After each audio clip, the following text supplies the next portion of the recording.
రాష్ట్రం ఏర్పడిన తర్వాత ఆనాటి పాలకులు 10 సంవత్సరాలైన ప్రభుత్వ అధికారిక కార్యక్రమంగా కానీ లేదా తెలంగాణ తల్లి యొక్క ప్రతిమ అధికారికంగా ఇలా ఉండాలి, తెలంగాణ తల్లి అవతరణ ఉత్సవాలు ప్రతి సంవత్సరం జరుపుకోవాలన్న ఆలోచన ఏ రోజు కూడా చెయ్యలేదు.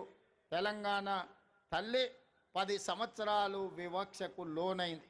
అందుకే ఈనాడు మన అస్తిత్వానికి ప్రతీకైన మన సంస్కృతి సాంప్రదాయానికి బహుజనుల నుంచి పుట్టిన ఈ ఉద్యమం బహుజనులు పిడికిలి బిగించి సాధించుకున్న తెలంగాణలో బహుజనుల యొక్క ఆకాంక్ష మేరకు తండాలలో, గూడాలలో, మారుమూల పల్లెల్లో జనబాహుల్యంలో ఉన్న తెలంగాణ తల్లి నాకు ఈ తెలంగాణ మాతృమూర్తిని చూసినప్పుడు చిన్నప్పుడు నా తల్లి ఏ విధంగా ఉండెనో నాకు ఈరోజు కళ్ళకు కట్టినట్టుగా ఈ తెలంగాణ తల్లి విగ్రహాన్ని చూస్తే నాకు స్ఫురించింది.